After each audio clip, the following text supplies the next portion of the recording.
Great white sharks are apex predators, but their DNA? It's breaking the rules of evolution.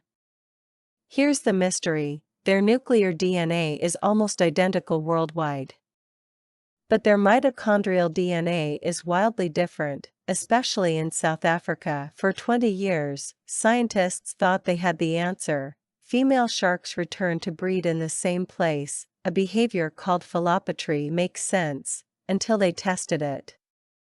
New study: they analyzed 150 shark genomes from across the globe. Turns out, philopatry is real, but it doesn't explain the DNA split. Even weirder, genetic drift?